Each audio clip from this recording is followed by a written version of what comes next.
Warahmatullahi wabarakatuh.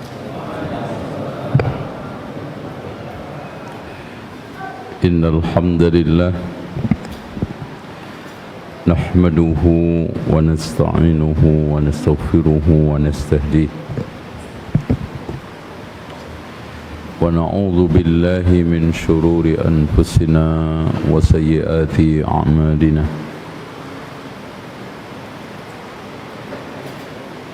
من يهده الله فلا مضل له ومن يضلل فلا هادي له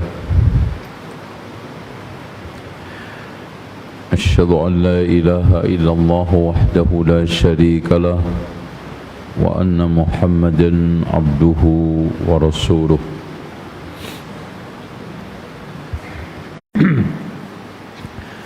إن الله كان عليكم رقيبا وقال تبارك وتعالى يا أيها الذين آمنوا اتقوا الله حق تقاته ولا تموتن إلا وأنتم مسلمون وقال سبحانه وتعالى يا أيها الذين آمنوا اتقوا الله وقولوا قولا سديدا يصلح لكم أعمالكم ويغفر لكم ذنوبكم ومن يطع الله ورسوله فقد فاز فوزا عظيما فإن خير الحديث كتاب الله وخير الهدي هدي محمد صلى الله عليه وسلم وشر الأمور محدثاتها وكل محدثة بدعة wa kullu bid'atin dhalalah wa kullu dhalalatin finnar.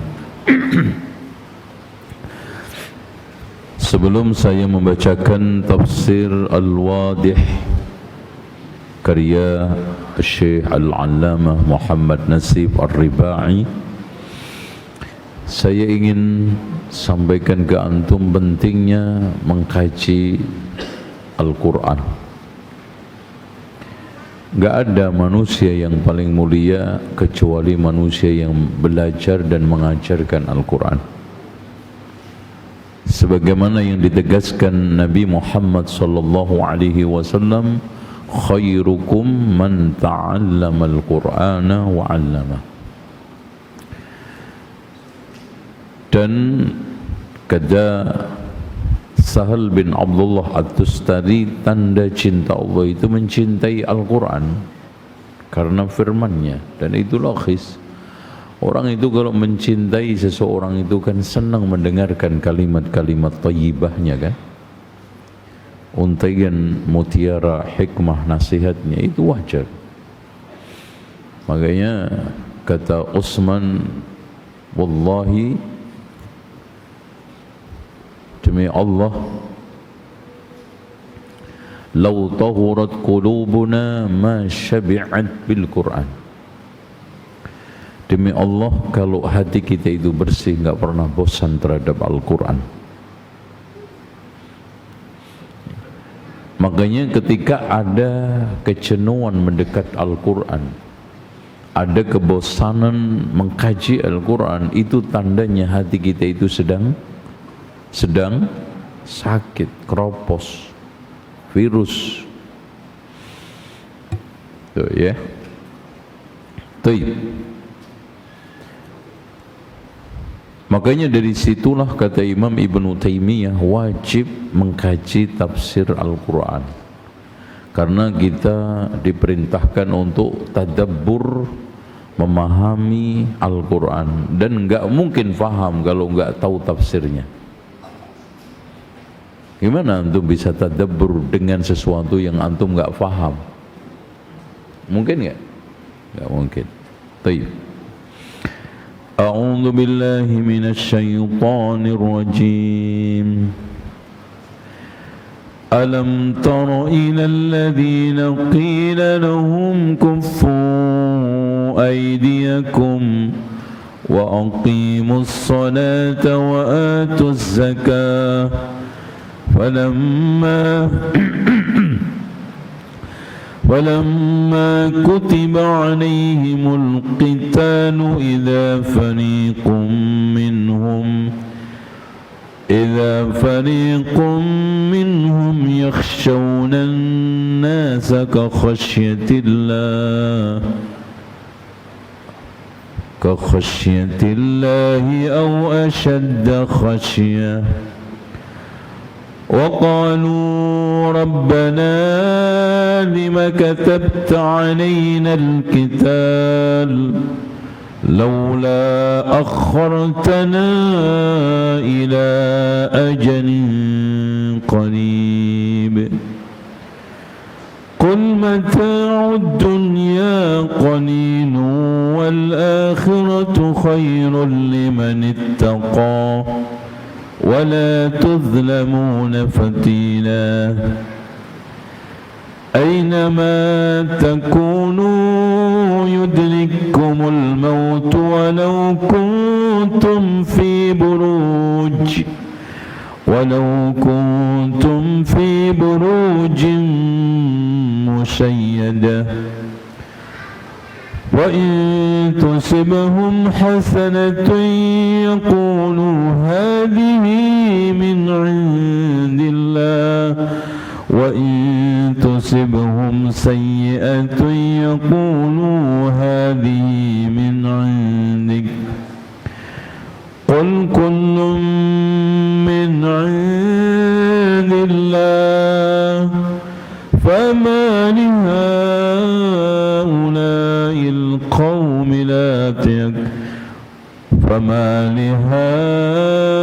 لهؤلاء القوم لا يكادون يفقهون حديثا ما أصابك من حسنة فمن الله وما أصابك من سيئة فمن نفسك وأرسلناك للناس رسولا وكفى بالله شهيدا.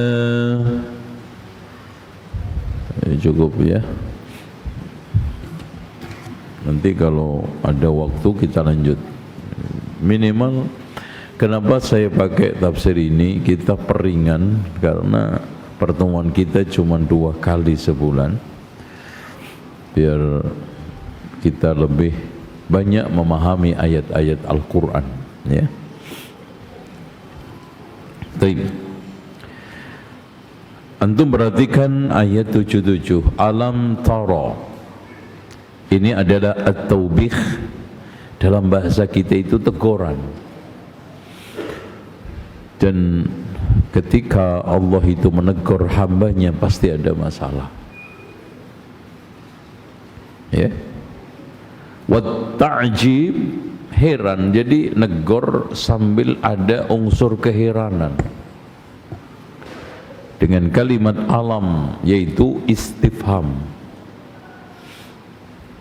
Alam tara dari kalimat ru'yah, dan ru'yah ini tidaklah basariyah yaitu mata, tapi ru'yatun qalbiyatun yaitu ru'yah qalbiyah. Apa itu ru'yah qalbiyah? Ru'yah yang mendatangkan keimanan, keyakinan, kefahaman, kesadaran. Yang itu diawali ru'yah akliyah, yaitu akal sehat kita mencerna. Alam tara ilal ladzina qila lahum kuffu, kaffa yakuffu artinya menahan ya. Kalau bahasa yang lainnya antum udah tahu semua. Jadi bahasa Arab itu, apalagi bahasa Al-Quran itu disederhanakan oleh Allah untuk dipahami. Makanya kalau antum nggak paham itu, nggak tahu yang salah itu Al-Qurannya apa antumnya gitu. Nggak mungkin kan Quran itu salah kan? Itu lihat, alam tara ilal ladzina qila lahum kuffu aydiyakum. Di sini perintah untuk supaya menahan diri. Aidi, tangan, itu sering diungkapkan oleh Allah untuk mengungkapkan diri seseorang. Makanya dhaharal fasadu fil barri wal bahri bima kasabat aidi aid. Kenapa? Karena tangan ini banyak berperan untuk mengekspresikan keinginan diri. Makanya Rasulullah mendefinisikan muslim apa? Al-muslim man salimal muslimuna min lisanihi wa yadihi. Nah, itu kan itu. Dari tangan ini banyak manusia melakukan kebaikan, dari tangan ini pula manusia banyak melakukan kejahatan. Makanya di sini kuffu aydiyakum an qitalil musyrikin, untuk memerangi musyrik. Karena apa? Fibtida'il Islam, di awal Islam masih belum ada perangkat untuk bisa perang karena kondisi lemah. Itu. Makanya yang diperintahkan oleh Allah, wa aqimus shalah wa atuz zakah. Kenapa? Ya kalau nggak ada jihad, sholat, zakat, antum beresin itu. Ya seperti sekarang nggak ada jihad, nggak ada perang, ya sholat antum perbaiki, sholat antum sekarang ini jaga, sholat antum rawat dan pelihara dengan baik. Dan bahkan kata para ulama, dengan kuatnya terjaganya sholat, terpeliharanya zakat menjadi pintu untuk jihad. Kalau antum belum siap untuk merawat dua ini, nggak mungkin siap untuk jihad, kata para ulama. Makanya menjaga sholat, menunaikan zakat adalah pintu utama untuk masuk jihad. Kenapa Pak?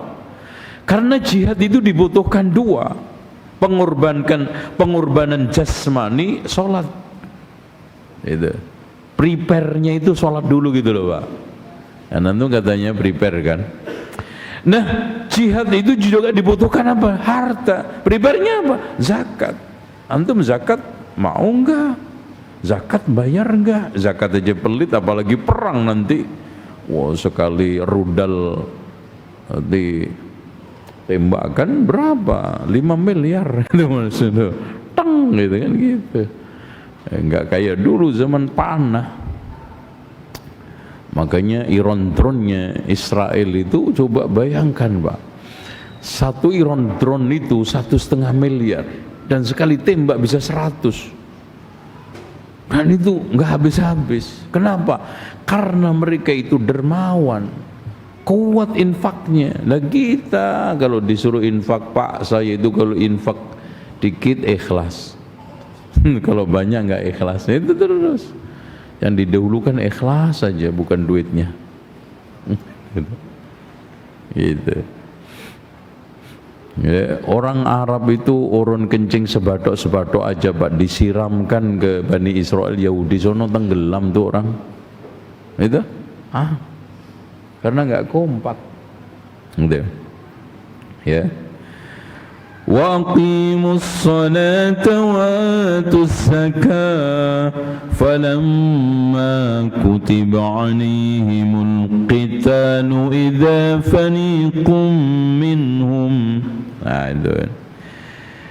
Kenapa? Karena Rasulullah di awal daripada Islam, inni umirtu bil afwi, saya diperintah Allah untuk memaafkan, banyak toleran, banyak mengalah, karena belum punya perangkat untuk perang, baik lunak maupun kasar, software dan hardware-nya itu belum siap, dari keimanannya belum tuntas syariah disampaikan, dari pelengkapannya belum punya tanah untuk konsolidasi, untuk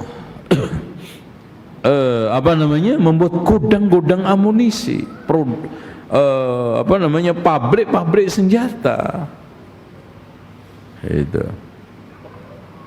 Sementara pasukan yang siap perang dalam kondisi masih transisi, ada yang masih baru masuk Islam, ada yang mau masuk Islam dihalangin oleh keluarganya, kalau enggak majikannya sebagai budak.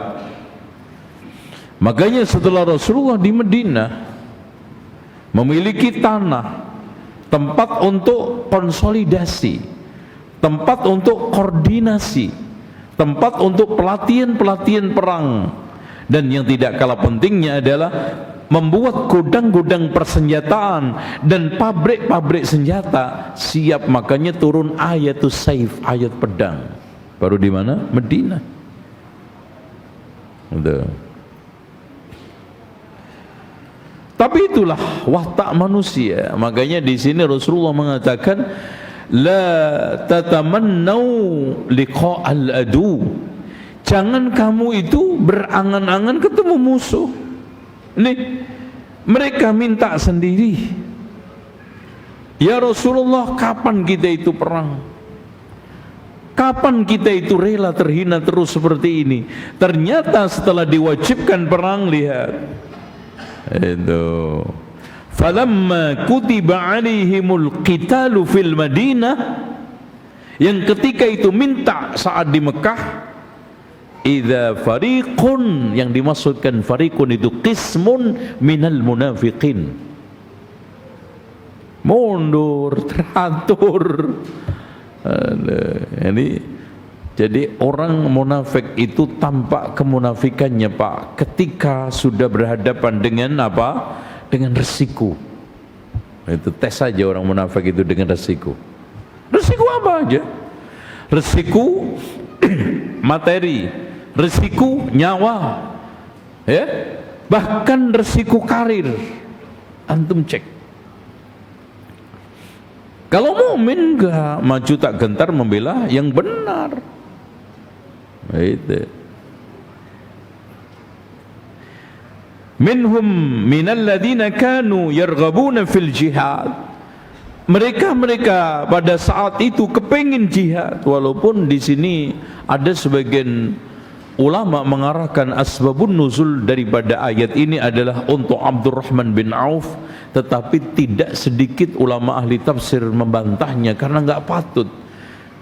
Abdurrahman bin Auf termasuk as-sabiqun al-awwalun berlaku seperti ini, nantang-nantang perang, ketika sudah diperintahkan mundur, angkat tangan dan apa? Cuci tangan. Bahkan yang benar ayat ini turun kepada al-munafiqun.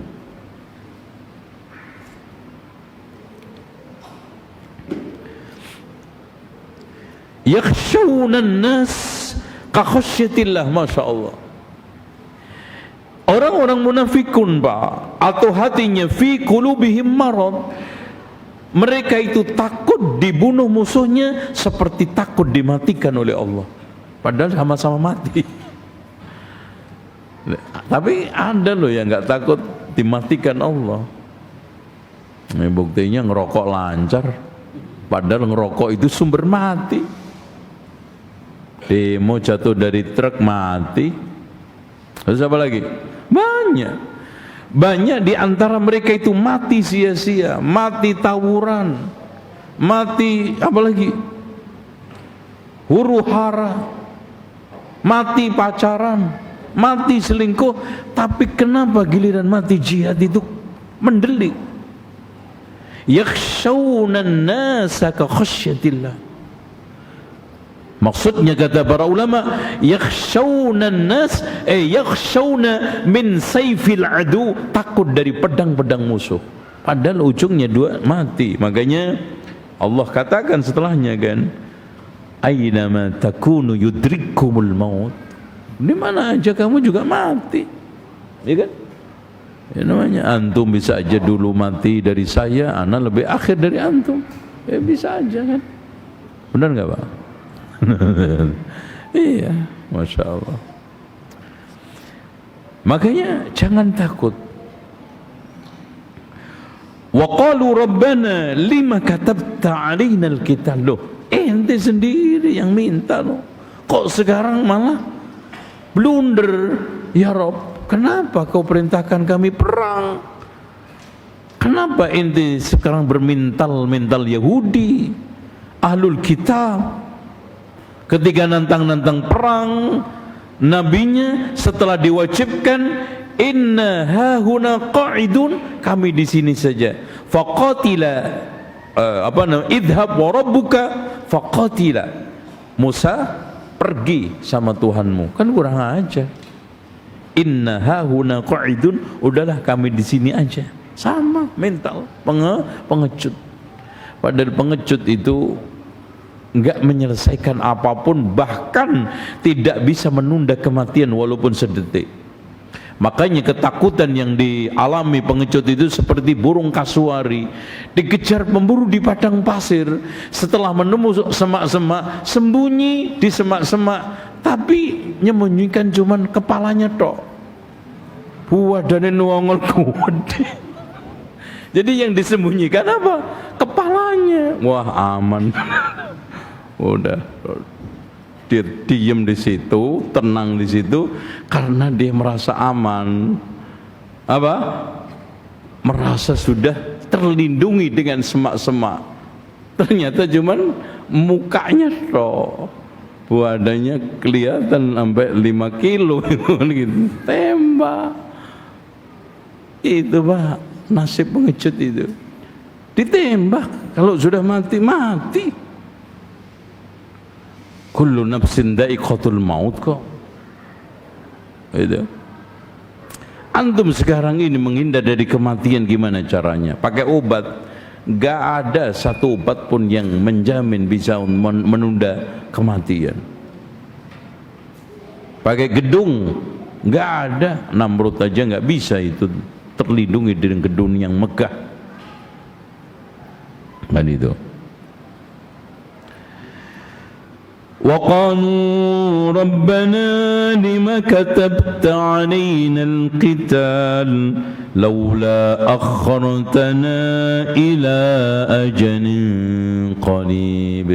Ya Allah, ditunda deh setahun 2 tahun, belum panen nih kurma,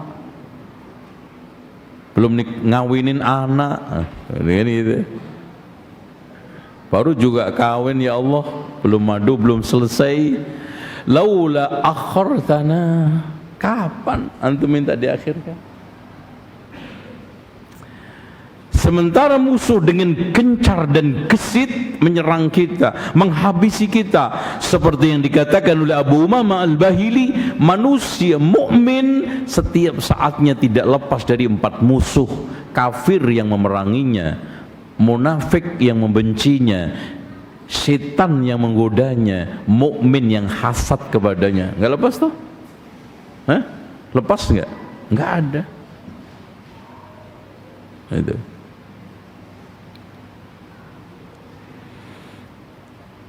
Makanya disinilah yang bisa mencairkan pikiran-pikiran syubhat itu, yang bisa mencairkan kebekuan, kepicikan, kepengecutan orang yang melakukan dan menghentikan jihad karena takut mati.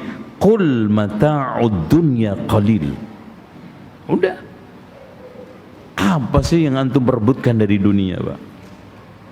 Wallahi dunia lebih menyakitkan, kurang membisingkan. Iya. Qul mata'ud dunya qalil. Kenapa? Karena dibandingkan akhirat, yang Rasulullah mengatakan inna mawdi'a sautin fil jannah khairun minad dunya wa ma fiha. Letaknya cambuk di surga itu lebih baik dari dunia seisinya. Ya cambuk paling di sini segini nih. Itu khairun minad dunya wa ma fiha. Itu. Apalagi dibandingin Bekasi. Itu. La mawdi'u sautin fil jannah khairun minad dunya. Makanya hadirin sekalian, kenapa ketika Rasulullah sallallahu alaihi wasallam bersabda ad-dunya sijnul mu'min wa jannatul kafir, saat itu Ibnu Hajar Al-Asqalani kepapasan Yahudi penjual minyak, protes, wahai imam, kadang ketika itu belum jadi qadhi, yaitu hakim agung, Katanya di Islam itu dunia itu penjara buat orang mukmin, surga buat orang kafir. Lah saya surga begini, jualan minyak. Kamu neraka seperti itu, penjara. Kata beliau, yang sekarang saya alami kondisi penuh dengan kemewahan ini masih penjara statusnya dibanding surga saya nanti. Kamu meletak begini udah surga dibanding akhirat antum nanti nyengsep. Langsung dia masuk Islam. Itu logika dipakai untuk mencerna kebenaran. Makanya kenapa Allah itu menganjurkan kita untuk pakai akal sehat, afala tatafakkarun, afala ta'qilun, dan ulama ahli sunnati wal jamaah menjadikan akal sebagai alat media untuk mencerna kebenaran, beda dengan falsafi sebagai sumber kebenaran. Karena itu makanya beda antara akal salafi dengan akal falsafi di situ. Kalau akal salafi sebagai alat, makanya para ulama memberikan satu kiasan, akal buat kebenaran itu seperti mata buat cahaya. Jadi wahyu itu seperti cahaya, akal seperti mata. Sesehat apapun mata kita kalau nggak ada cahaya, bisa nggak ngelihat kebenaran? Nggak bisa. Makanya nggak benar akal itu bisa menemukan kebenaran, sumber kebenaran, tapi alat media untuk memahami kebenaran yang sudah disajikan oleh Allah dan Rasulnya di dalam Al-Quran melalui wahyu. Tuh. Qul mata'ud dunya qalil, Masya Allah ya. Betul Pak. Dunia itu Masya Allah, kata Imam Ibnu Qayyim, seperti pelacur, nggak pernah setia kepada pasangannya. Ada pelacur setia? Udah mas, anak nggak mau kecuali kamu. Nggak ada. Nah, malah yang gede itulah yang benar bayarannya, maksudnya.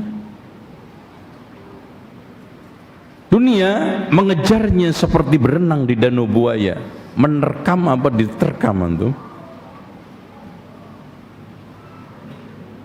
Dan seperti mengejar binatang buas, nggak mungkin selamat. Dan seperti meminum air garam, makin kita minum makin kita itu haus. Makanya lau kana libni adam wadin min dhahab latamanna ayyakuna wadiyan akhar wala yashba' hatta yabla' fahu biturab. Seandainya anak Adam itu punya selereng dari emas, dia akan berangan-angan punya lereng lain terus. Yang katanya dulu, ya Allah seandainya saya punya kontrakan 5 pintu aja ya Allah, udah tidurnya ibadah khusyuk, ngaji rajin, ya Allah udah dapat 5 pun berangan-angan lagi. Coba kalau tambah 5 ya Allah, buat semester anak cukup, buat ini cukup, jadi ibadah agak anteng, tahajud juga lempeng, udah juga 10 pintu, nambah lagi 15. Nggak akan pernah putus berhenti itu angan-angan sampai alhaakumut takatsur hatta zurtumul maqabir.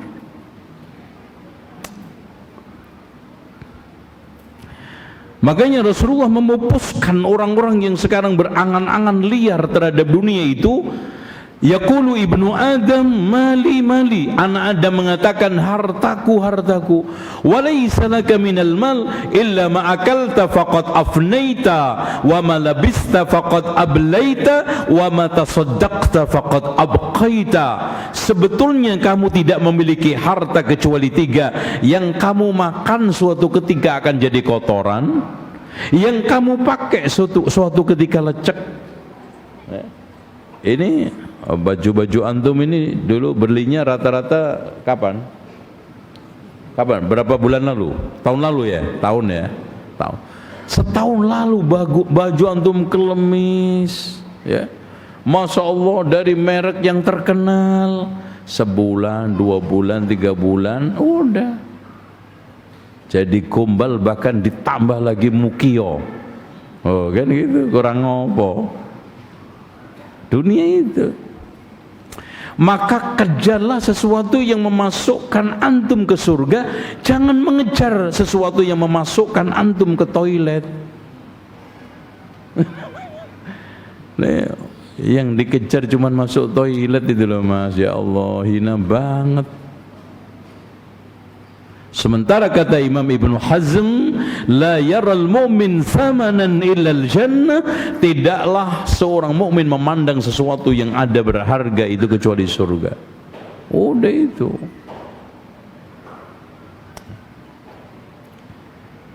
Makanya yang hanya rajin ngumpulin tas branded, fashion yang mahal, rumah mewah, mobil bagus, ganti-ganti perhiasan, itu ujung-ujungnya masuk toilet. Kalau enggak masuk rumah sakit malahan.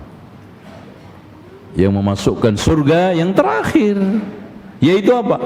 Wa ma tasaddaqta faqad abqait, yang kamu sedekahkan yang akan jadi simpanan awet di akhirat. Gitu loh Pak. Wal akhiratu khairun liman ittaqa, wal akhiratu khairun liman ittaqa. Masyaallah. Di sini ada komparasi yang cukup sederhana untuk dicerna, Pak. Dunia yang pendek kita dapat dari yang pendek, Pak. Dunia itu dikatakan semua oleh para ulama, dunia pendek. Kita dapat dari dunia itu berapa rata-rata tahun umur antum? 70, 60. Kata Rasulullah mengatakan, a'maru ummati ma baina sittina ila sab'in wa aqalluhum man yajuzu dzalika. Umur umatku itu antara 60 70. Dari yang pendek itu kita dapat pendek lagi. Dan bandingkan akhirat. Makanya betul kata Luqman kepada anaknya, wahai anakku, berusahalah di dunia hanya sekedar tahannya antum di dunia berapa lama. Ya mosok antum tinggal 60 tahun kerjanya 100 tahun, kan rugi. Dan berusahalah untuk akhiratmu selama kamu tinggal di sana. Ya mosok di sana jutaan tahun berapa kita kerjanya cuma 5 bulan, 5 tahun, kagak masuk akal. Bermaksiatlah kamu kepada Allah sekedar tahannya antum, sabarnya kamu tinggal di neraka. Sabarnya cuma 5 detik, maksiatnya 5 minggu. Enggak logis itu. Itu. Ya udahlah, kalau kamu maksiat itu ukur betah saya di neraka berapa lama gitu. Jangan lama-lama, enggak balance nanti. Maksiatnya 5 hari, betahnya cuma 5 jam. Terus yang nanggung siapa sisanya? Komparasi. Makanya betul kata Abdullah ibnu Abi Aizar, wahai manusia, sesungguhnya kalian itu punya 2 hunian. Hunian satu di atas bumi, hunian satu di bawah bumi. Lalu ada orang yang bertanya, berapa lama kamu tinggal yang di atas bumi? Sampai mati. Yang sekarang umur 60 kasih jatah Allah 70, kurang 10 tahun. Yang sekarang umur 60 kasih Allah jatah 62, kurang 2 tahun di Bekasi. Sementara diperbaiki pintu jendelanya, diisi perabotnya, dikasih pendingin untuk musim panas, pemanas untuk musim dingin. Lalu ada orang bertanya lagi, berapa lama kamu tinggal yang di bawah bumi? Nabi Adam itu sudah berapa ratus ribu tahun di alam kubur, Pak. Nabi Ibrahim, Nabi Nuh, Imam Syafi'i itu sudah hampir 1200 tahun. Sampai kiamat, kalau taruhlah kiamat kurang 1 juta tahun lagi gitu kan. Berarti siapapun yang mati hari ini, kiamat kurang 1 juta, kuburan tok 1 juta, Mas. Nah, lalu kita hancurkan. Kita ini termasuk orang-orang yang punya akal sehat enggak? Gitu. Makanya wal akhiratu khairun liman, untuk siapa? Ittaqa, takwa. Kalau orang nggak bertakwa, nggak ada yang menghargai akhirat. Makanya ara'aital ladzi yukadzibu bid-din fadzalikal ladzi yad'ul yatim wa la yahuddu 'ala ta'amil miskin fawailul lil musallin alladhina hum 'an salatihim sahun alladhina hum yura'una wa yamna'una al-ma'un. Karena nggak ada bertakwa, karena mendustakan agama, maksudnya mendustakan din, hari pembalasan, hisab, akhirnya lakunya, lakonnya, perilakunya menelantarkan anak yatim, nggak memberi makan orang miskin, sholatnya males-malesan, cuman bawaannya pencitraan, dipinjemin obeng aja nggak keluar. Wa yamna'unal ma'un. Tuh. Kalau liman ittaqa nggak mungkin.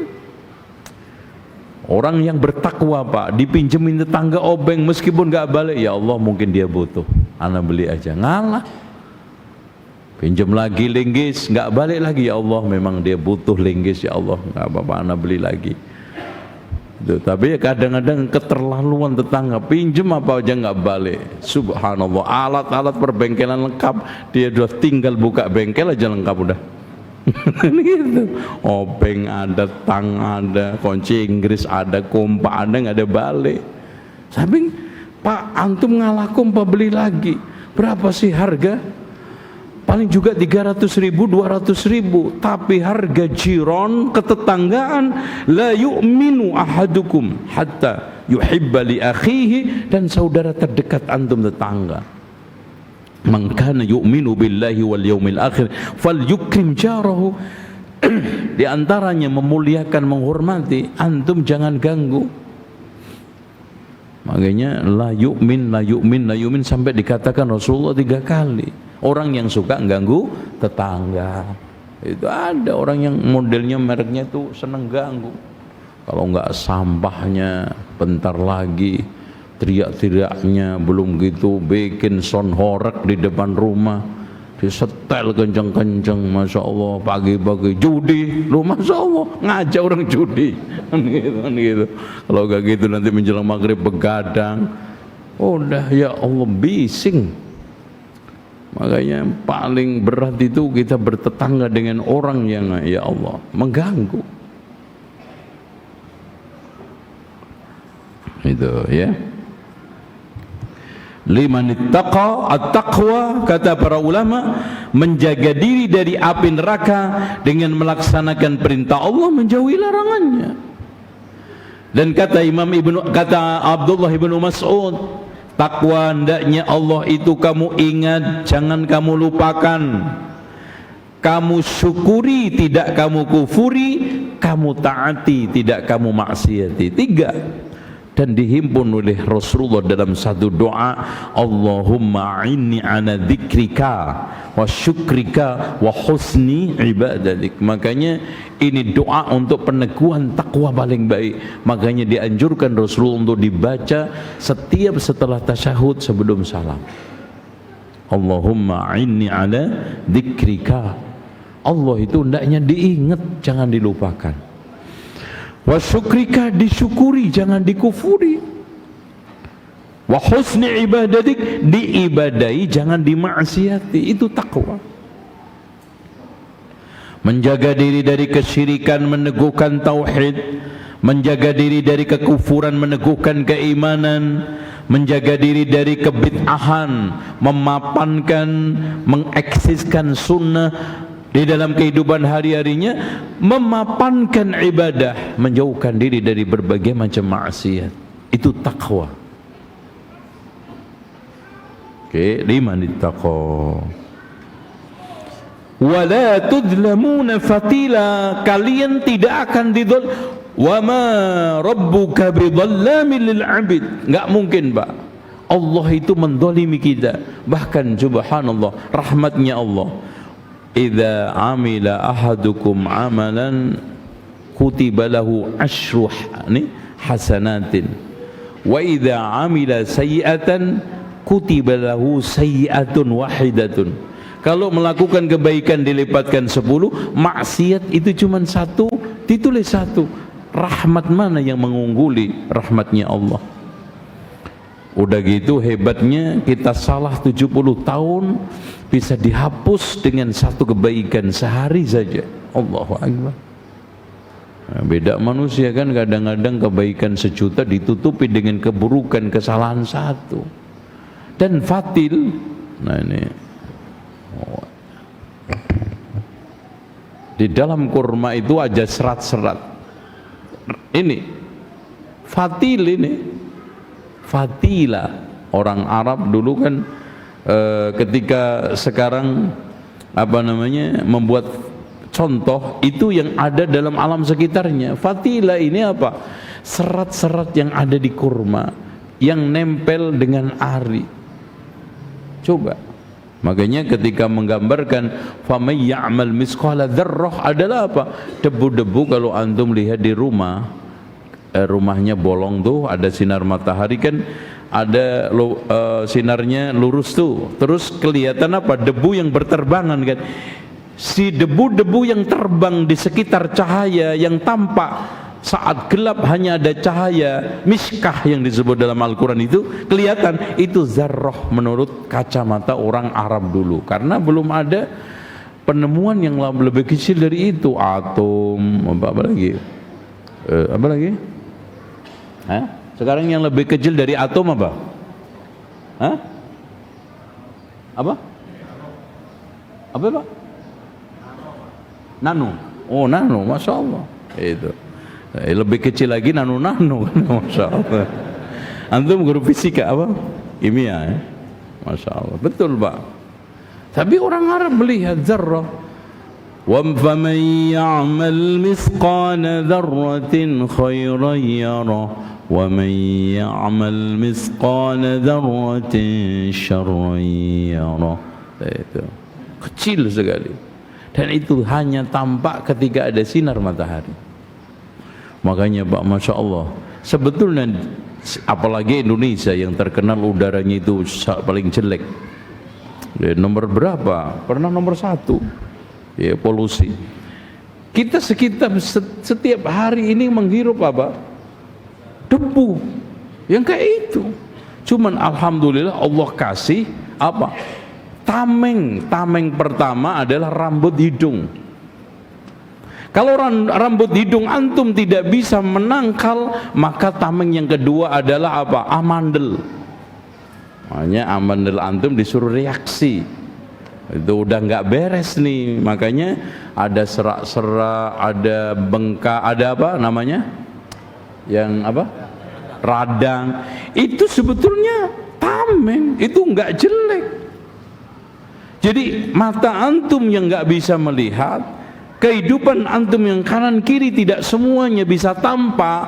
Di sini Allah memberikan sinyal-sinyal dalam tubuh antum. Mau kasih sinyal apa? Radang. Wah, ini udah nggak beres nih. Istirahat. Nggak bisa, nggak connect lagi itu sinyal. Tamengnya nggak connect. Allah kasih peringatan terakhir, asam lambung. Oh, Masya Allah. Asam lambung itu peringatan. Makanya subhanallah Pak, asam lambung itu saking asamnya, apapun makanan yang mengancam tubuh antum, perut antum dulu, kan perut dulu yang nyerap sebelum ke tubuh, itu dihantam oleh asam itu. Sehingga sebahaya apapun itu ditangkal pakai asam itu. Itu ya, tapi kalau masuknya itu masuk baygon ya nggak bisa, asam ini nggak kuat lagi. Wes, ini bukan urusan saya Mas, katanya si asam lambungnya. Urusan saya ya paling gorengan, ya antum salah makan, kepedesan itu masih bisa. Sama juga habba sauda itu obat dari segala obat. Tapi kalau kanker stadium 4 ya sudah, berhenti. Antum jangan makan lagi. Antum makan habba sauda sekarung gak bakal, karena sudah beda lahannya. Gitu. Wala tuzlamun, Di dalam satu qiraah disebutkan dengan dhamir ghaib, wala yudlamuna fatila. Fatil tadi itu. Ya. Kita lanjut. Aynama takunu yudrikkumul maut walau kuntum fi burujin musyayyada. Aynama takunu, di sini nasihat lebih dalam lagi. Bukan hanya qul mata'ud dunya qalil, bukan hanya dunia ini kecil sedikit, tapi lebih diseret lagi kepada fakta yang tidak bisa diingkari oleh manusia, yaitu apa? Kematian. Antum mau menghindar di mana? Di mana saja kamu. Aynama itu tidak dibatasi hanya tempat, tapi tempat, ruang, keadaan, zaman. Enggak bisa membatasi. Aynama takunu. Aynama takunu fil bait, di rumah. Aynama takunu fil zaman. Aynama takunu, keadaan apapun, suasana apapun. Itu Masya Allah. Ini balaghahnya Al-Quran ketika menggunakan tidak hanya aina, tapi aina ma takunu. Kalau aina itu hanya yadullu alal makan, tempat.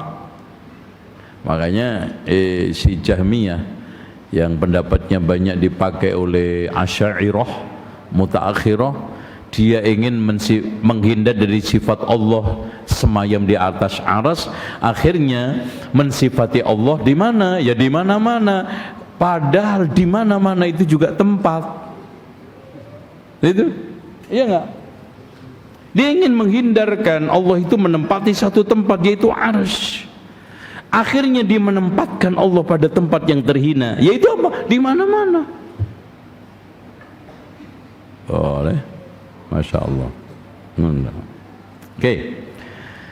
Aynama takunu yudrik, adroka yudrik. Di sini Allah menggunakan yang ngejar itu kematian. Bukan antum. Berarti di sini kematian itu bereaksi. Kematian itu apa? Selalu memberikan suatu apa? Umpan-umpan kepada hambanya ini yang mau mati siapa? Yudrik. Makanya Rasulullah mengatakan, lau haraba ahadukum min rizkihi la adrakahu rizkuhu kama yudrikuhul maut. Andaikan di antara kalian lari dari rizkinya, maka rizki itu akan mengejar dia seperti kematian mengejar, yudrik.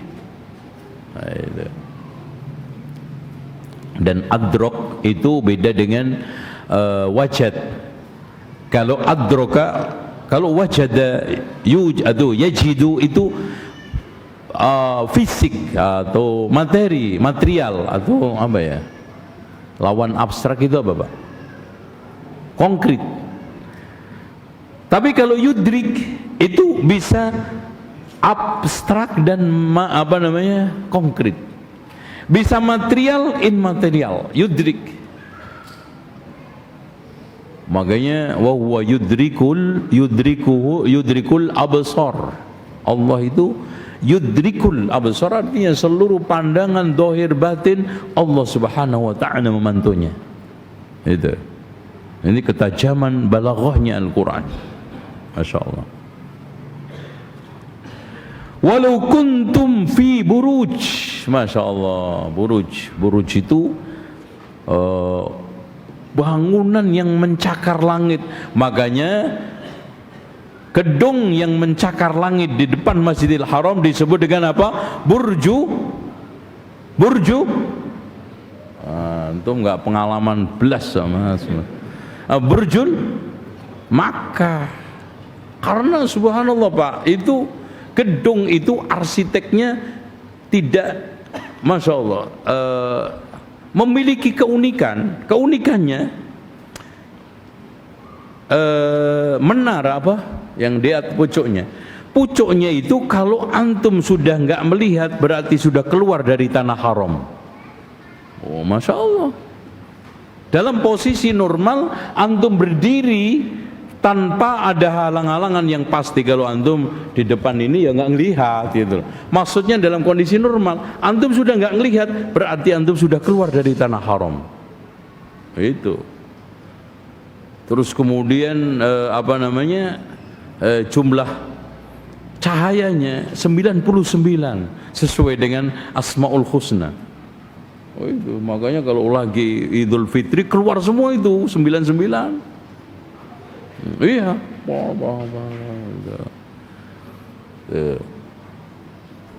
masih banyak keunikannya. Nah, buruj itu aslinya adalah gugusan bintang. Ya, kan paling terbesar kalau menurut antum apa? Gugusan yang paling besar apa? Bima Sakti. Terus dari Bima Sakti itu terbagi menjadi 12. Gugusan bintang atau dalam istilah lain apa namanya? Hah? Iya, enggak, setiap gugusan itu loh apa namanya? Hah? Apa? Bukan, galaksi itu seluruh yang mencakup 12 itu galaksi. Makanya teori galaksi Bima Sakti itu, kita itu dunia bagian dari debu galaksi Bima Sakti. Nah, apalagi kitanya. Makanya kalau manusia sombong itu udah nggak ketemu deh. Dunia aja itu debu yang diperebutkan manusia itu. Debu nempel di tembok. Dan bayangkan arsy, makanya Allah Subhanahu wa taala mengumpamakan arsy itu kayak apa? Jaraknya 500 tahun. Diumpamakan seperti halakoh, yaitu lingkaran besi yang dilempar padang pasir. Nah, buruj per buruj atau per gugusan itu Allah bikin statis untuk lewatnya planet. Masya Allah. Makanya sampai lasyamsu yanbaghi laha an tudrikal qamara walal laylu sabiqun nahar wa kullun fi falakin yasbahun. Jadi makanya nggak mungkin tabrakan sekian juta planet, bintang, nggak ada yang error. Allah jalankan dengan akurat dan nggak ada gantungannya semua, Pak. Coba kalau digantung kabeh kayak kathok sampai dijemur gitu, wah langit itu ruwet kabeh. Tapi subhanallah, kenapa? Bahkan Allah menegur kita, la khalqus samawati wal ardi akbaru min khalqin nas. Ciptaan langit bumi bersama isinya itu lebih besar daripada ciptaan manusia. Walaupun manusia sudah ditegur, ya ayyuhal insanu ma gharraka bi rabbikal karim alladzi khalaqaka fasawwaka fa'adanak fi ayyi suratin ma syaa rakkabak kalla bal tukal. Jadi subhanallah, ciptaan manusia yang begitu ideal, yang begitu sempurna, ahsani taqwim, Allah masih katakan la khalqus samawati wal ard akbar min khalqil nas. Ini Allahu akbar.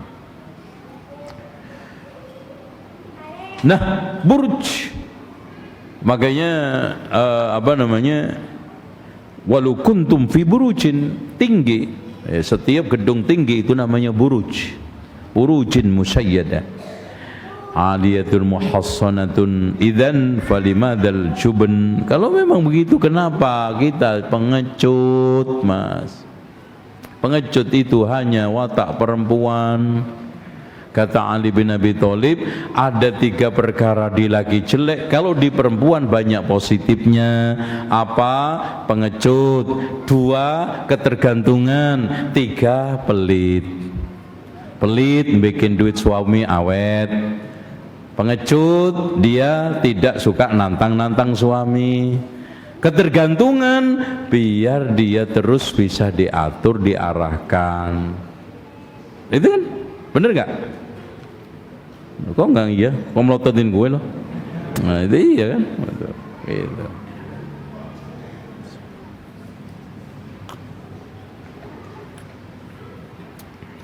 Baik, lanjut. Wa in tusibhum hasanatun, ketika mereka mendapatkan kebaikan mengatakan hadhihi min indillah. Ini culasnya mereka orang munafik dengan enak, padahal dia itu hidup enak, nyaman, tentram, dapat ghanimah karena usaha Rasulullah. Hijrahnya ke Madinah yang perih itu, setelah mendapatkan ghanimah, rizki melimpah, hidup gemah ripah lo jinawi, tentrem toto raharjo, dengan enak dia mengatakan hadhihi min indillah, ini Allah kok. Itu. Tapi wa in tusibhum sayyi'atun, kalau mendapatkan kesulitan, kemelaratan, kumprat rezeki enggak karu-karuan, hidupnya mudar. Nah, itu mudar itu dari kalimat mudaro. Mudar itu bahasa Arab itu. Nah, itu. Hadhihi min indik, ini Muhammad gara-gara kamu ini. Oh, tuh lihat kan? Kurang ajar tuh munafik. Sama perlakuan umat-umat penentang para nabi. Qalu inna tatayyarna bikum la illam tantahu lanarjumannakum wa la yamassannakum minna adzabun alim. Para utusan Allah yang tiga, gara-gara kalian kami ini sial. Bahasa kasarnya orang Jabodetabek, sialan lo gitu, gara-gara monyong lo Wahabi, nah, gitu. Iya, Masya Allah, itu watak tabiat sunnatullah di dalam pertarungan antara hak batil. Jadi jangan kaget antum didodoh Wahabi kelas RT aja antum udah gemeter, udah bingung, udah kayak sudah nggak ada tempat. Ana ini level YouTube mas, udah gitu tambah lagi gembong, Masya Allah, kurang apa? Gembong Wahabi, Masya Allah ya. Itu watak dari masa ke masa sunnatullah akan berlaku. Qalu inna tatayyarna bikum, kami ini sial karena kedatangan kalian. Gitu sama ini. Ketika enak, hidup nyaman, gemah ripah lo jinawi, tentrem, totora harjo, ma'mur sejahtera, hadi min indillah. Tapi ketika dalam keadaan langsa, hidup krisis, langsung yang disalah-salahin siapa? Presidennya. Nah itu. Kalau zaman dulu nabinya. Itu. Antum bisa bagus susahnya, ini gara-gara tahajud saya lempeng. Mas sekarang kenapa bangkrut? Lah ini presidennya nggak bener. Itu sama ini adik yang ada di ayat ini sampai nih ya. Itu. Qul kullum min indillah min haitsu taqdiri wal qada. Semua datang dari Allah, khairihi wa syarri. Makanya nggak bertentangan dengan ayat nanti setelahnya. Fama lihaula'il qaum la yakaduna yafqahuna haditsa. Nalar mereka enggak bekerja, macet. Kalau seandainya dia menggunakan nalar untuk memahami satu pembicaraan, makna dari ayat ini enggak mungkin mengatakan kalau enak hadhihi min indillah, kalau enggak enak hadhihi min indi Rasulillah. Gimana? Logika apa yang antum pakai? Kan gitu. Qalaha fama li haula'il qaum la yakaduna yafqahuna hadina. Sekarang ma asabaka min hasanatin famin Allah wa ma asabaka min sayyi'atin famin nafsik. Ya, ini dari ayat pertama tadi. Sebelumnya Allah mengatakan kullum min indillah. Tapi di sini apa-apa dari kebaikan yang kamu dapatkan itu datang dari Allah. Apa-apa dari keburukan yang kamu dapatkan dari diri kamu sendiri. Maksudnya apa saja kebaikan-kebaikan yang rizki, sehat, anak nurut, istri taat, bisa mudah kawin lagi, itu kan karunia. hadhihi min hasanah minallah. Alhamdulillah, takdir minallah. Tetapi keburukan-keburukan yang menimpa diri antum sebabnya datang dari diri antum sendiri. Entah maksiat antum, karena Rasulullah mengatakan tidaklah ada sesuatu cobaan karena melainkan dosa yang diperbuat oleh seorang hamba. Makanya betul kata para ulama salaf, kadang maksiatku ditunjukkan Allah di sulitnya kendaraan aku kendalikan, istri saya bimbing. Makanya kalau antum lagi sulit membimbing istri, antum lihat diri antum sendiri, ada apa gerangan gitu loh. Ini jadi ada pahala, ada surga, siapa yang beri? Allah, fadlan min Allah. Tapi pada akhirnya antum masuk neraka. Dosa sebabnya itu murni dari diri antum, nggak mungkin bisa dinisbatkan kepada Allah seperti Jabriyah. Tapi menafikan Allah sama sekali, maksiat itu diperbuat oleh manusia juga tidak. Makanya ayat 3 ini membantah Qadariyah sama Jabriyah sekaligus. Dari sisi putusan umum dari Allah min takdirihi wa qada'i, sebab kasab dosa nyata-nyata dilakukan manusia kok. Antum sekarang kena penyakit kanker paru-paru karena ngerokok. Sing ngerokok sapa? Mosok sampean kena kanker paru-paru sing ngerokok tetangga? Nggak lucu. Makanya saya sering katakan merokok itu banyak positifnya. Positif kanker, positif empoten, terus apa lagi? Itu.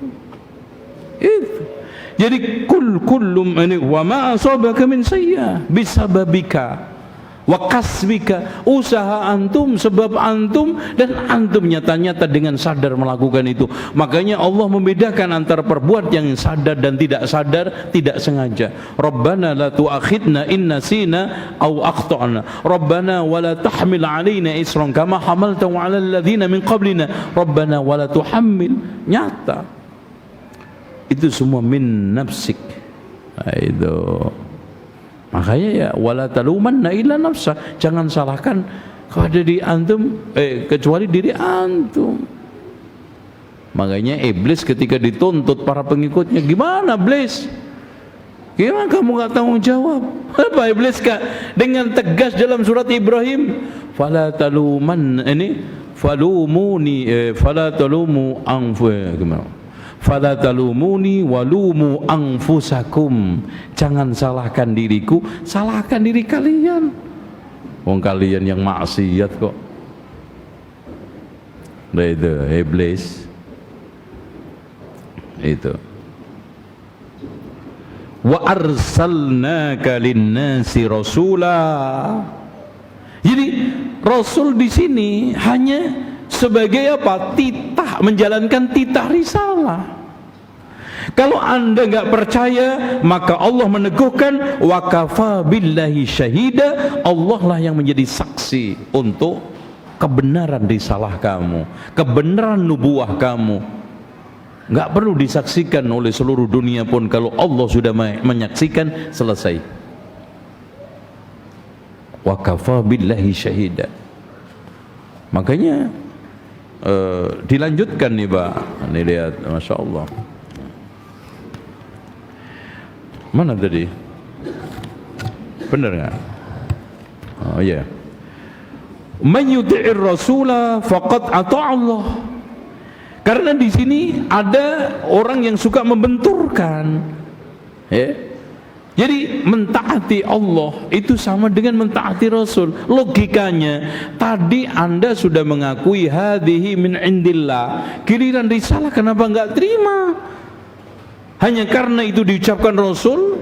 Makanya muncul ada orang dari kalangan anti hadis ahad mengatakan, fama wajadtum fi kitabillahi min halalin fahallilu, apa-apa yang kamu temukan di dalam kitabullah halal, halalkan. Fama wajadtum fihi min haramin faharrimu, apa-apa yang kamu temukan haram di dalam kitabullah, haramkan. Tidak. Ketahuilah yang diharamkan Rasulullah mislu ma harramallah. Ala inni utitul Quran wa mislahu ma'ahu. Ketahuilah aku diberikan Al-Quran dan sepadan dengan Al-Quran, yaitu sunnah. Makanya di sini mentaati Rasul sama aja mentaati Allah. Tidak bisa dipisahkan. Makanya kenapa Imam Al-Barbahari mengatakan al-Islamu huwa sunnah wa sunnatu hiyal Islam. Karena apa? Islam itu mengikuti, mentaati, pasrah kepada Allah. Dan sunnah mengikuti tata cara agama Rasulullah. Dan gak mungkin Rasulullah membuat tata cara agama tanpa perintah dari Allah. Bahkan wa ma yantiqu 'anil hawa in huwa illa wahyun yuha. Udah. Makanya udah, kita clear-clearan saja. Kalau ada orang yang musuhi sunnah, dijelasin sampai ndower juga enggak mau terima. Wa man tawalla, siapa yang berpaling, siapa yang enggak mau, siapa yang menolak, fama arsalnaka 'alaihim hafidha. Kita bukan jagai mereka, Pak. Kita tidak sedang menjadi security buat agama mereka. Bahkan wa ma 'alar rasuli illa al-balaghul mubin. Kami tidak diutus melainkan untuk menyampaikan.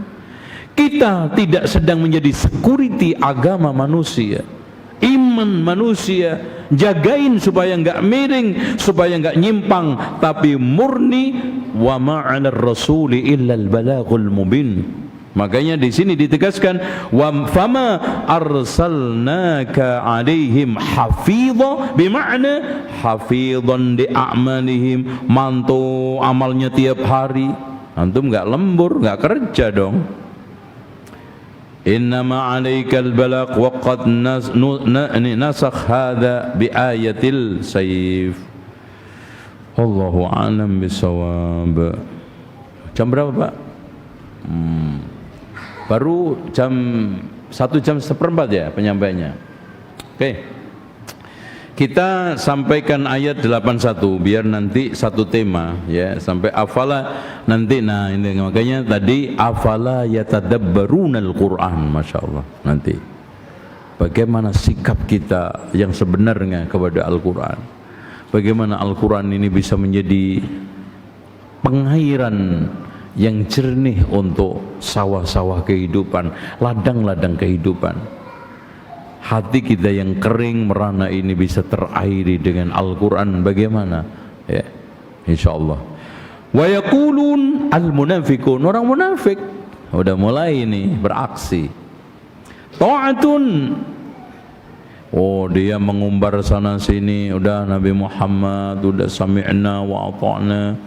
Pokoknya kamu perang dimanapun kami pasti ikut.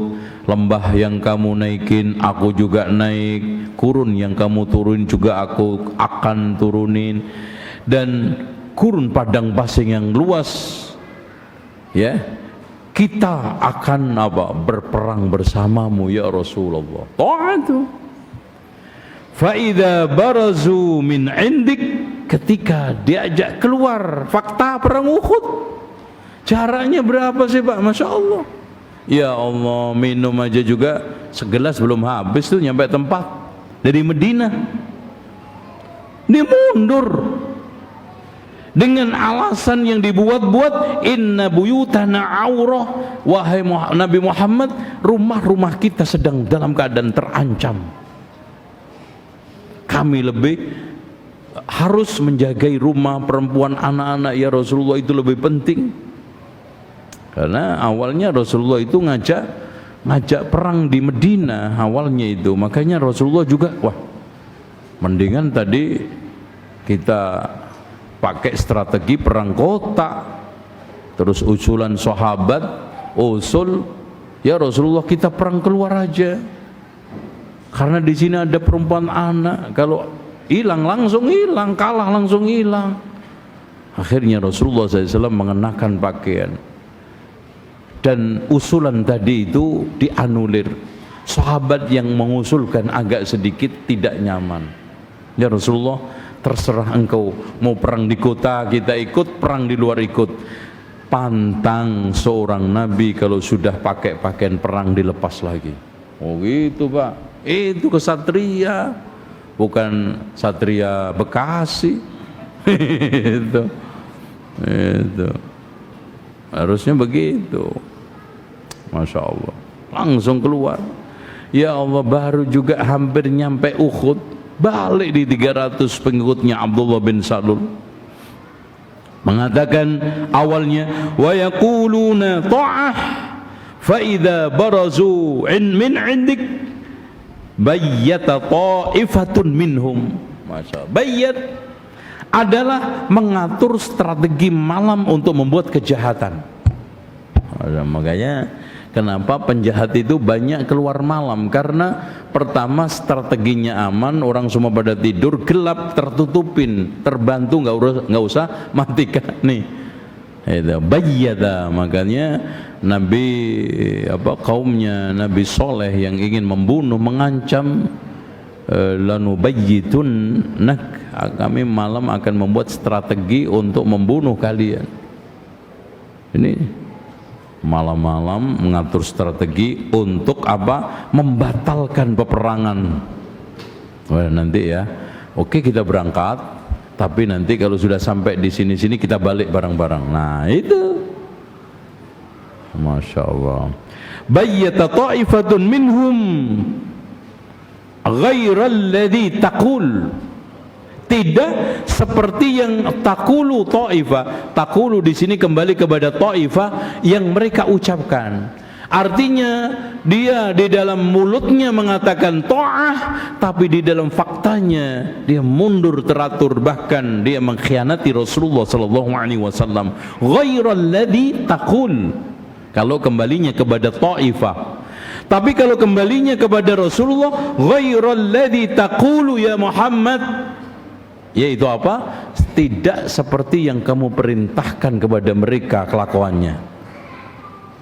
Itu mundur, mengkhianati, enggak ikut perang, padahal Rasulullah ngajak jihad atas permintaan mereka sendiri. Giliran hari hanya, giliran sudah diperintahkan malah mundur, mengkhianati Rasulullah. Model apa beragama kayak begini kalian? Makanya wallahu yaktub ma yubayyitun, Allah menulis strategi-strategi jahat yang kalian lakukan di malam hari untuk membatalkan peperangan, untuk ngerecokin Rasulullah, untuk merusak strategi Rasulullah, untuk membuat kejahatan terhadap Rasulullah. Yaktub. Makanya jangan khawatir Pak, Allah dan Rasulnya itu, Allah itu menjaga utusannya dan wakil utusannya, yaitu para Rasul, ini para ulama, da'i, ustad. Makanya intinya fa'arid anhum, berpaling, sikap tegas. Kita tidak boleh basa-basi. Fa'arid anhum, tegas. Karena kalau basa-basi itu biasanya hilang basanya, tinggal basinya, nggak jelas, rusak. Tegas, fa'arid anhum. Dan ketika kita berpaling, bismillahi tawakkaltu 'ala Allah, berarti wa tawakkal 'ala Allah wa kafa billahi wakila. Insyaallah, berapapun sekarang kekuatan kita untuk berdakwah dibanding musuh-musuh, dibanding lawan-lawan, bismillah, tawakal. Karena yang memenangkan itu bukan apa-apa. In tansurullaha yansurkum, ihfadillaha yahfaduk. Kalau antum menjaga Allah, Allah akan jaga diri antum, keluarga antum, anak istri antum, bisnis antum, dakwah antum, dan apapun dijaga oleh Allah, insyaallah. Wallahu a'lam bishawab. Nanti kita akan masuk 82 ya, 82 sampai 85 yang 90 lah ya, mudah-mudahan sampai 90. Tafadhol, mungkin ada yang bertanya, silahkan. Enggak? Ya. Pakai mic, Pak. Assalamualaikum warahmatullahi wabarakatuh. Waalaikumsalam. Afwan Ustaz,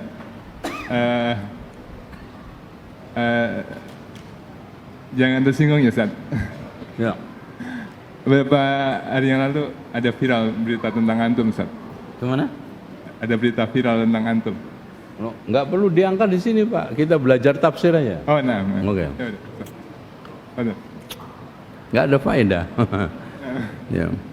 Viral nggak viral sama aja. Ustaz, itu menjadi ganjalan kami sebagai murid-murid gitu Ustaz. Ya, antum kalau membangun hubungan dengan husnudzon nggak ada ganjalan, selesai.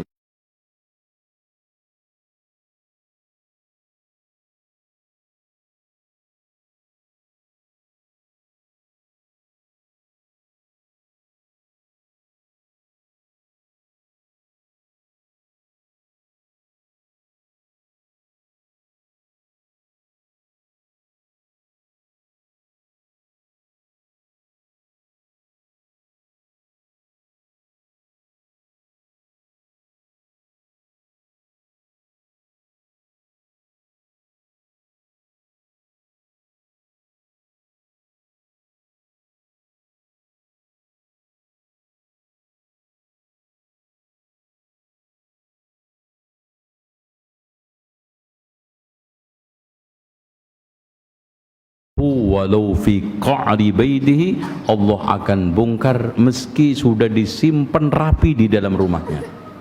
Itu ya, wallah. Itu aja. Ada lagi?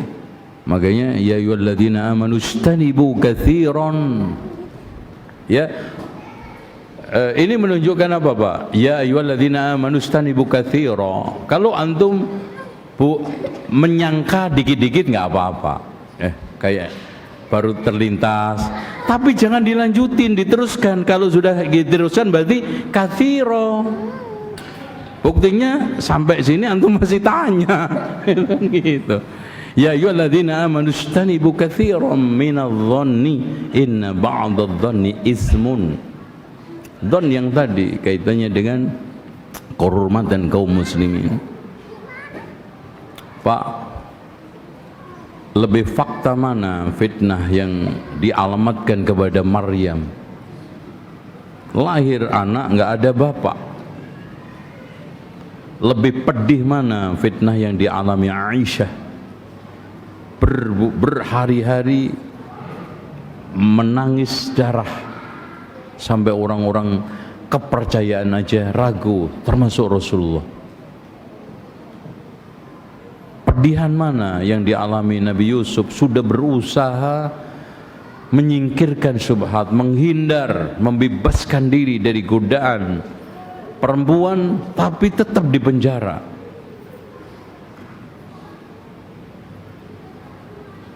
Walaupun si suaminya sendiri mengatakan inna kaidakunna adim, sesungguhnya tipu muslihat kalian itu besar. Sadar itu suaminya, tapi tetap dijebloskan ke dalam penjara. Nah, rentetan fitnah-fitnah ini maka diselesaikan oleh Allah dengan apa? Oleh husnudzon. Makanya Allah menurunkan untuk Aisyah itu, Masya Allah ya, surat An-Nur ya, itu lengkap satu lembar ya. Satu lembar itu hanya untuk Aisyah. Bahkan ketika bundanya, kamu coba setelah turun ayat-ayat ini, dah sana salim sama Rasulullah, minta maaf enggak? Bersyukurlah sama Rasulullah, enggak? Saya hanya bersyukur kepada Allah. Itu yang membebaskan saya dari langit. Masya Allah. Akhirnya dengan fitnah itu nama beliau makin terkenal di langit. Itu makanya seorang mukmin tidak boleh cengah dengan fitnah, karena memang kata Muawiyah ibn Abi Sufyan, lam tabqa fid dunya illa bala'un wa fitanun. Tidaklah tersisa di muka bumi dunia ini kecuali bala'un, cobaan, wa fitanun, fitnah. wa'iddu lil bala'i wal fitani sabra, siapkan untuk menyambut kesabaran itu dengan menyambut fitnah itu dengan kesabaran, sabar. Makanya Masya Allah Pak,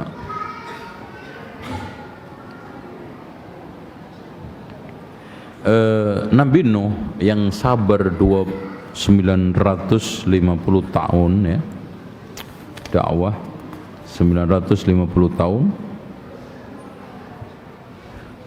bukan digelari oleh Allah innahu kana abdan sabura, tapi digelari oleh Allah innahu kana abdan syakura. Artinya apa? Natijahnya, hasilnya apa? Konklusinya apa Pak? Kesabaran itu pasti berbuah kenikmatan yang mewajibkan kita bersyukur. Makanya hidup ini diproses dengan kesabaran, hasilnya kesyukuran, syukur. Itu makanya Nabi Nuh enggak disuruh syukur, tapi kenapa dikasih gelar innahu kana abdan syakura? Yang dakwah inni da'utu qaumi laylan wa nahara falam yazidhum du'ai illa firara. Ya Allah, saya mengajak mereka siang malam 950 tahun, bukan jualan rumah makan pagi sore loh Pak, tapi ditolak, dihina, didamprat, dikata-katai. Itu pun Allah akhiri dengan wa ma amana ma'ahu illa qalil, tidak yang beriman kepada Nabi Nuh bersama Nabi Nuh kecuali sedikit. Sedikit. Bahkan Imam At-Tabari di dalam kitab Jami'ul Bayan hanya 4, anaknya 3, istrinya 1. Yang Yafid, Samham itu kan anaknya 3. Tapi Nabi Nuh sabar. Tapi akhirnya kondisi sudah tidak mungkin untuk dilanjutkan dakwah, walaupun terus usaha. Makanya Nabi Nuh berdoa, fada'a rabbahu anni maghlubun fantasir. Ya Allah, saya sudah kalah. Maghlub, saya sudah enggak kuat. Fantasir, tolonglah aku. Makanya fafajjarnal uyuna, ya, keluar mata air dari seluruh penjurunya. Itu. Ini makanya yang paling penting kita itu memproses, sabar.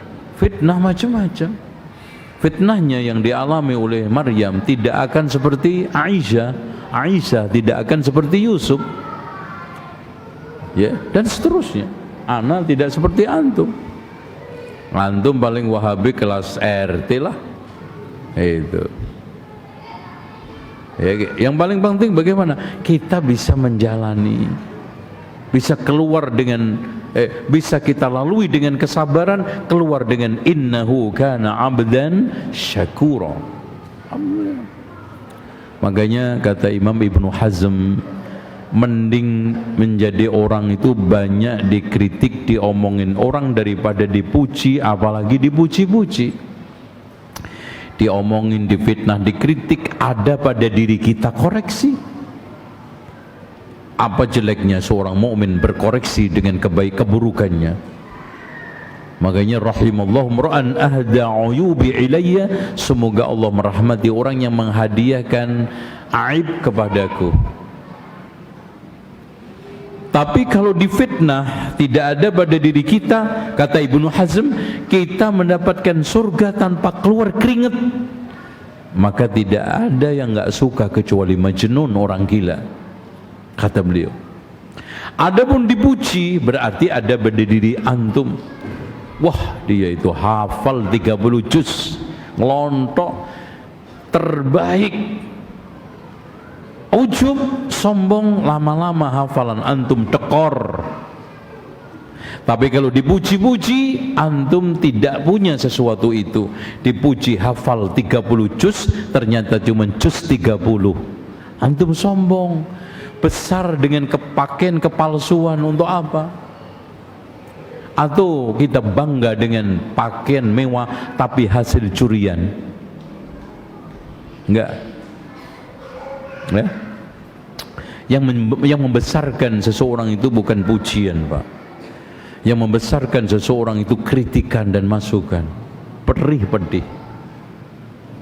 Makanya emas itu menjadi mahal karena apa? Melalui proses penambangan yang begitu perih. Kepompong itu menjadi makhluk indah yang awalnya ditakutin orang melalui proses berat. Dan itu seorang mukmin semuanya. Makanya tidaklah terus-menerus ujian menimpa seorang mukmin sampai keluar dari dunia tidak memiliki dosa. Itu yang kita harapkan. Kita tobat belum tentu diterima, tapi digibain orang kan enak, difitnah orang rontok gitu, Pak.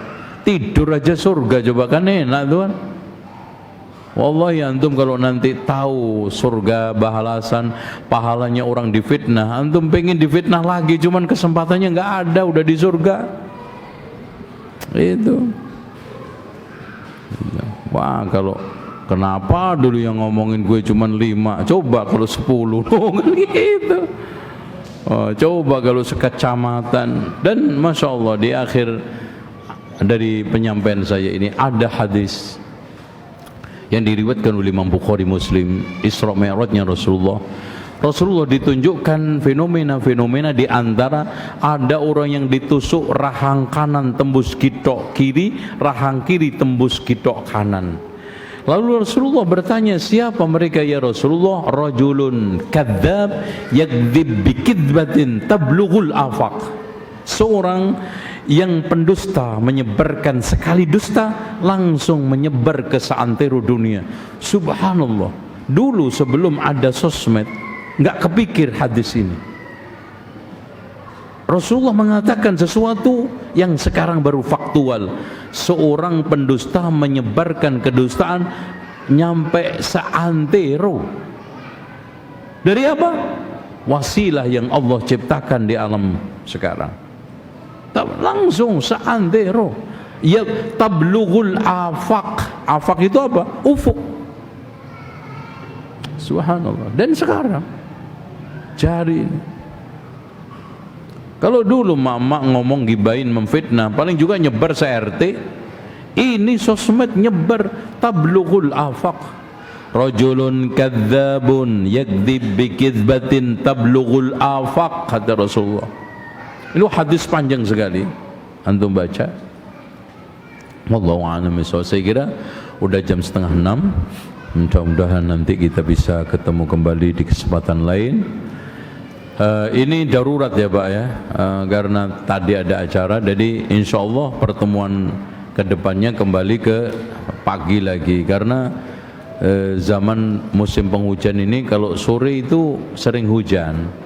Kenapa hujan itu jatuh rata-rata setelah duhur rata-rata? Karena wa huwal ladzi yursilur riha busyran baina yadi. Tiupan angin dari pagi itu membentuk akumulasi rata-rata setelah maghrib sama setelah asar. Baru membentuk awan hatta idza aqallat sahaban siqala. Nah itu. Makanya rata-rata sore. Kalau pagi itu masih ngopi dulu lah. Kan gitu. Subhanakallahumma wa bihamdika asyhadu an la ilaha illa anta astaghfiruka wa atubu ilaik. Wa sallallahu ala Muhammadin wa ala ali Muhammad walhamdulillahi rabbil alamin. Wassalamu alaikum warahmatullahi wabarakatuh.